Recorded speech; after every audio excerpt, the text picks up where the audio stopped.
This is called Everyday People. It's one of those nights where nobody wants to be Asian. Everyone wants to slip into something that's a little bit easier. It can be any city, any bar, really, where a mixer or social event is designed to put a bunch of Asian people in one place and hope they don't hate each other's fucking guts. He is already there. His back stiff from an earlier day at work. He's already made small talk with a sea of political consultants, paralegals, actors, nonprofit arts administrators, and community workers. Almost everyone dressed in neat flat black because Asian people look good in black, and they know it. She enters, and she is herself. She is an artist. She lets out a small sigh that says, man, I hate this fucking mixer shit, but I'm trying to love my people. She feels awkward since she's not wearing all black, does not know many of these people, does not feel like she's part of their income bracket, does not watch Sex and the City. Okay, I wrote this a while ago. So she doesn't know what she'll talk about and with who. He looks closer as she walks by. Their eyes meet, they introduce each other. Hi, my name is blank Nguyen. Hi, my name is blank Nguyen. But they're not related. She works for the community. He is an investment banker. And what happens between the two of them happens so quickly that they don't even know it. So, let's start with him and his perceptions of her. He looks at her and he sees that he doesn't have a chance with someone who is usually entranced by blue eyes, one of those expensive tea and gentrified hardwood floor types of girls, with a bathroom full of fruit extracts and verbena and soap bars with oatmeal sticking out of it, so that visitors mistake washing their hands for breakfast and shit. She probably got an amazing vinyl record of R&B, soul, and old school hip hop, some white underground rapper boyfriend with lots of tattoos. Yeah, he says to himself, she's probably a poet who takes her shoes off before she gets on stage for some fucking reason nobody knows. She probably only likes boho, spoken word poet types of boys who talk like this all the time, who nod their heads when she speaks of oppression, nod their heads so fierce to her didactic that they make her feel like hip-hop. She probably hates a brother like me for making money and being materialistic, but the money she spends on Paulo Freire books, rare vinyl records, and tattoos could support an entire village back in Vietnam. So who the fuck is she to judge me, he thinks. But he doesn't ask her this. Because if he did ask her, maybe she would tell him about a man, her father, put into a re-education camp in Vietnam. His pregnant wife unable to sleep because she was afraid that she would never see her husband again except in her nightmares. All they had, they finally escaped a small amount of money in a tea tin. She was born on a leaking boat, miles away from any shore, raised in America on a tiny farm, the only Vietnamese amongst many Hmong farmers. How her parents said she must be a gift from heaven to survive the leaking boats, the pirates, the rapists.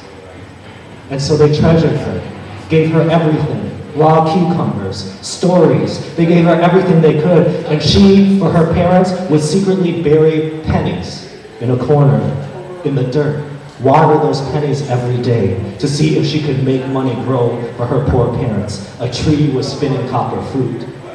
If he asked her these questions, maybe she would tell him that in this big, hurried city, sometimes she misses that farm where she grew up, that pond where she, as a girl, skinned frogs and skinned knees and skimmed the face of the water with her feet as she swam from the trees, but her parents wanted her to go to school in the big city, pursue opportunity, get a good education, those good liberal schools where the same white boys who called her a chink in high school asked her to have a cup of coffee with them in college because now they're so exotic and cute. Asked, and all the white women wanted to show her pictures of their trips to India to prove how down they were with brown people. Those times, she just wanted to get away from them and from it all, from the 2 jobs that she had and all of her homework, and escape, stare at the moon's reflection, unraveling itself on the Mississippi. Every wave breaking the moon's reflection apart and bring it back together as if it was a ball of silver threads that couldn't decide if it wanted to be itself or become undone forever. Wondering if the people on that leaky boat where she was born saw the moon like she does tonight. Wondering who's buried under it so she could be alive. She would tell him that her parents still send her dried fruits and pickles. They jog themselves on that farm, and when she sits and opens that box at her chipped kitchen table. She cries, wondering why she can't have a job where she makes more money to send home to her parents, see them more often on vacation. And despite all this, why her parents refuse to hate their beautiful baby girl. Maybe she would say, she doesn't move in mysterious ways. These are mysterious days when being yourself is harder than being someone else. And who the fuck is this dude to judge her? He doesn't know her, this man-child with his expensive sweater who probably lives with his mother. All these Vietnamese dudes act so tough are really just mama's boys. Drives an actor like he would drive his cock. Drinks too much. Plays Texas Hold'em all night. Shouts too loud when he loses. Plays basketball really badly with his former Asian pride friends. Asian spelled with a ZY and shit. Who hide their tattoos under long sleeve shirts. Who the fuck is this dude to judge me? He probably can't dance, can't hold a conversation for more than 15 minutes, only shops at the 2 stores Asian dudes shop at, Banana Republic and Armani Exchange, has no goddamn personality, blames the reason he can't get a date on white dudes dating Asian women, so who the fuck is he to judge me?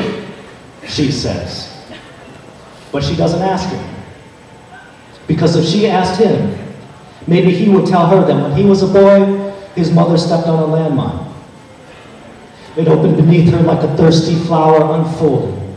His mother suddenly becoming a million red broken stars falling. How his auntie is dead from giving birth to an Agent Orange baby twisted in her womb. The only other auntie he had stuck in Vietnam, a prisoner.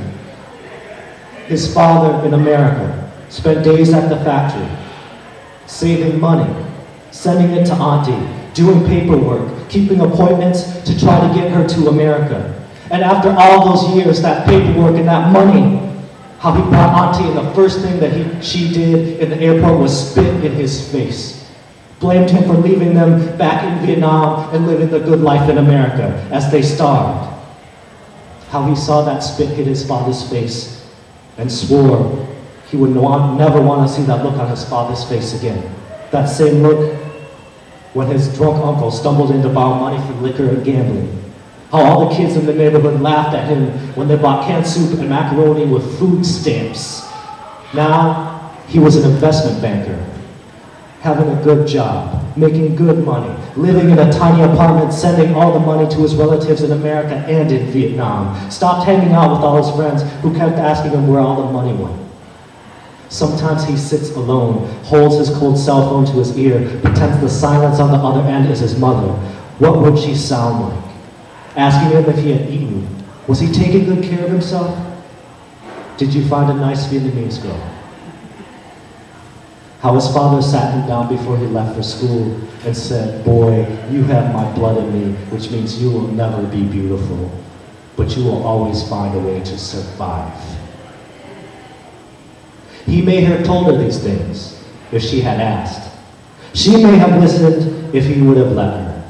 She may have wanted to tell as much of her story as he was willing to hear. He may have wanted to hear as much of her as she was willing to say. But neither asked one the other. So they passed, 2 leaking ships, trying to stay afloat, clinging on tight to what they know.